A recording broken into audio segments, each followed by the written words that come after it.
தாங்க முடிஞ்சு போச்சு. ஆக்சுவலா பிக் பாஸ் டீமுக்கு தெரிஞ்சு போச்சு டிஆர்பி வந்து ரொம்ப மட்டமா போயிருக்கு அப்படின்ற ஒரு காரணத்துக்காக ஒரு முக்கியமான ஒரு முடிவு எடுத்திருக்காங்க. என்ன தெரியுமா? House swap. அதாவது வீடை வந்து மாத்த போறாங்க. பாய்ஸ் டீமை தூக்கி கேர்ள்ஸ் இருக்காங்க பாத்தீங்களா அந்த வீட்லயும், கேர்ள்ஸை தூக்கி பாய்ஸ் இருக்கு இந்த வீட்லயும் மாத்த போறாங்க. ஸோ இது மாத்தினா பயங்கரமான கண்டென்ட் வரும் அப்படின்றது எல்லாருக்குமே தெரிஞ்ச விஷயம் தான். ஏன்னா பாய்ஸ் டீம் பாத்தீங்கன்னா ஒரே ஒரு டாஸ்க், அந்த ஒரு டாஸ்க் கொடுத்ததுக்கு வந்து அந்த அளவுக்கு கொந்தளிச்சிட்டு இருந்தானுங்க. இப்போ இந்த மாதிரி தூக்கி போட்டுட்டு மொத்தமா டாஸ்க் கொடுக்க வச்சாங்கன்னு வச்சுக்கோங்களேன், அப்பதான் வந்து கண்டென்ட் கொட்ட போது எல்லாருமே பத்திக்கிட்டு என்ன எங்களுக்கு டாஸ்க் கொடுக்குறீங்க அப்படின்ற மாதிரி எரிய போறாங்க. அந்த அளவுக்கு பார்த்தீங்கன்னா கண்டென்ட் வந்து கம்பல்சரி வரப்போகுது.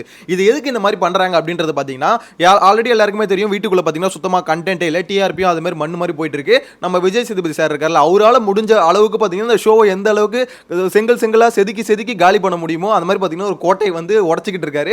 ஸோ அவரோட பங்கு வந்து பார்த்தீங்கன்னா 2 நாள் என்ன பண்ணுமோ அதை பண்ணிட்டு இருக்காரு. மற்றபடி பார்த்தீங்கன்னா ஹவுஸ்மேட்ஸ் இருக்காங்களே, அவங்களோட பங்குக்கு பார்த்தீங்கன்னா உள்ள கண்டென்ட்டே இல்லாமல் ஷோ வந்து காலி பண்ணிட்டு இருக்காங்க. ஃபைனலாக பிக் பாஸ் டீம் பார்த்தீங்கன்னா இந்த ஒரு டிசிஷன் எடுத்திருக்காங்க. இப்போ வந்து ஹவுஸ் ஸ்வாப் வந்து நடக்க போகுது. அது மேபி நெக்ஸ்ட் வீக்லயும் நடக்கலாம், இல்ல அதுக்கு அடுத்த வீக்லயும் நடக்கலாம். பட் ஹவுஸ் ஸ்வாப் வந்து கம்பல்சரி நடக்கும் அப்படின்ற மாதிரி தான் சொல்லியிருக்காங்க.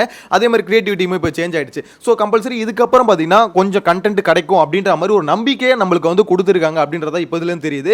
பட் இது வந்து எப்படி சொல்றது, இப்போ பாய்ஸ் டீம் வந்து இது எந்த அளவுக்கு எங்கேஜிங்காக கொண்டு போறாங்க அப்படின்றதா இருக்கு. இல்லை நம்ம கேர்ள்ஸ் மாதிரி ஸ்போர்ட்டிவாக கொண்டு போயிடுவோம் அப்படின்ற மாதிரி நினைச்சிட்டாங்கன்னு வச்சுக்கோங்களேன், முடிஞ்சது. ஆனால் அது கொஞ்சம் கஷ்டம் தான் தோணுதுங்க. ஏன்னா முத்துக்குமரன்ற ஒரு பீஸ் இருக்குல்ல, அந்த ஒரு ஆள் போதுங்க. முத்துக்குமரனை பொறுத்த வரைக்கும் எப்படின்னா, இப்போ அவர் வந்து இந்த சைடில் இருக்கிறதுனால தான் பார்த்தீங்கன்னா பெருசாக அதை பற்றி யோசிக்கல. இதுவே கேர்ள்ஸ் வீட்டுக்குள்ளே இப்போ போயிட்டாருன்னு வச்சுக்கோங்களேன், அந்த வீடு தான் இப்போ அவங்களுதுன்னு இருக்கும்போது ஓகே இப்போ வந்து கேர்ள்ஸுக்கு நம்ம என்ன டாஸ்க் கொடுக்க முடியும், நம்மளால எப்படி யூஸ் பண்ண முடியும் அப்படின்ற மாதிரி கண்டிப்பாக பார்த்தீங்கன்னா அந்த மூளையை வச்சு கண்டிப்பாக ஏதாவது ஒன்று யோசிப்பாப்ல. ஏன்னா கேர்ள்ஸ் வந்து இவ்வளோ நாள் யோசிக்காத ஒரு விஷயம் என்னன்னா, ஓகே நம்ம வீடை எப்படிலாம் யூட்டிலைஸ் பண்ணலாம் அப்படின்ற மாதிரி யோசிக்கவே இல்லை. ஒரே ஒரு ஆள் தான் யோசிச்சாங்க, தர்ஷிகா தான் யோசிச்சாங்க.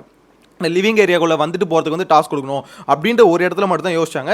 மேபி இன்னும் 2-3 இடம் இருக்குல்லன்னு நினைக்கிறேன். ஏன் தெரியுமா? ஏன்னா நானும் அந்த அளவுக்கு யோசிக்கலன்னு வச்சுக்கோங்களேன். ஆனால் விஜய் சேதுபதி சரி, பிக் பாஸ் டீம், பிக் பாஸும் சொல்கிறது என்னன்னா, உங்களோட இதை இடத்த வந்து நீங்கள் யூஸ் பண்ணிக்கோங்க அப்படின்னா, அப்போ கண்டிப்பாக ஏதோ ஒன்று இருக்கலாம். மேபி அதுக்கு ஏதாவது டிஃப்ரெண்ட்டாக யோசிச்சு டாஸ்க்கும் கொடுக்க வைக்கலாம். ஸோ முத்துக்குமரன்லாம் இந்த மாதிரி பாய்ஸ் டீம் இந்த மாதிரி வந்தாங்கன்னா ஓகே இவங்ககிட்டேருந்து ஏதாவது ஒரு ஐடியா வந்து கம்பல்சரி கேர்ள்ஸ்க்கும் டாஸ்க் கொடுக்கலாம். கம்பல்சரி பார்த்தீங்கன்னா ஷோ இதுக்கப்புறம் கொஞ்சம் சுவாரஸ்யமாக போகும் அப்படின்ற மாதிரி எதிர்பார்க்கலாம். ஏன் அப்படி சொல்கிறேன்னு பார்த்தீங்கன்னா, நேற்றுக்கான எபிசோட்லேயே எல்லாருக்குமே தெரிஞ்சிடும் ஷோ எந்த அளவுக்கு வந்து தேஞ்சிக்கிட்டு இருக்கு அப்படின்றது. நேத்து ஃபுல்லாவே ஷோ ஒன் லைன்ல சொல்லணும்னு வச்சுக்கோங்களேன், அது ஜாக்லினுக்கான ஷோ.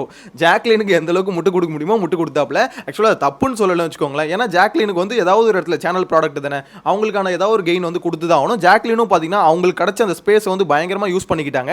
அதே மாதிரி நேற்று ஷோவில் வந்து நிறைய பேருக்கு மன வருத்தம் இருக்கு. ஏன்னா இந்த மாதிரி வந்து எந்த கேள்வியுமே நேற்று வீடியோவில் பார்த்தீங்கன்னா கமெண்ட்ஸில் நிறைய பேர் சொல்லியிருந்தீங்க எந்த கேள்வியுமே கேட்கலன்னு. இதுக்கப்புறம் அந்த மன வருத்தம்லாம் வச்சுக்காதீங்க. ஏன்னா நம்ம வந்து மைண்ட் செட் ஆயிடணும். ஓகே சாட்டர்டே சண்டே எபிசோடில் நம்ம ஒன்று அவாய்ட் பண்ணிடணும் அப்படின்னு வச்சுக்கோங்களேன். ஓகே இதுதான் நடக்கும் அப்படின்ற மாதிரி தெரிஞ்சு வந்துட்டோம்னு வச்சுக்கோங்களேன், பெரிய ஏமாற்றம் இருக்கு அதுல.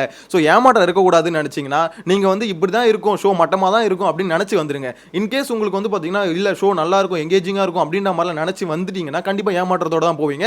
அதுக்கு வந்து பார்த்தீங்கன்னா விஜய் சேதுபதி 100% கேரண்டி கொடுப்பாரு. ஏன்னா அந்த அளவுக்கு மனுஷன் வந்து தரமான செய்கைகளை செஞ்சுட்டு இருக்காங்க. இந்த ஹவுஸ் ஸ்வாப் நடக்குதுல, இதில் எத்தனை பேர் வந்து பார்த்தீங்கன்னா ஹவுஸ் ஸ்வாப் நடந்தால் பெட்டராக இருக்கும்னு நினைக்கிறீங்க, இல்லை பாய்ஸ் வந்து பார்த்தீங்கன்னா இப்போ இருக்கு இதே வீட்டில் தான் இருக்குன்னு நினைக்கிறீங்களா? உங்களோட கருத்தை மறக்காம கமெண்ட்ல மென்ஷன் பண்ணுங்க. அப்புறம் இன்னொரு முக்கியமான விஷயம், இதுக்கப்புறம் ஷோ முடிச்சதுக்கப்புறம் ஆக்சுவலாக லைவ் வரலாம் அப்படின்ற மாதிரி தான் யோசிச்சுட்டு இருக்கேன். உங்களோட கருத்தை லைவ் வரலாமா வேணாமா அப்படின்றத மறக்காம கமெண்ட்ல மென்ஷன் பண்ணுங்க. இல்லை லைவ்லாம் வேணாம் எப்பவும் போல வீடியோ போட்டு போடா அப்படின்ற மாதிரி சொன்னாலும் ஓகே தான். எதுவாக இருந்தாலும் கமெண்ட்ல மென்ஷன் பண்ணுங்க. நெக்ஸ்ட் லிமிட் பண்ணலாம். Bye by.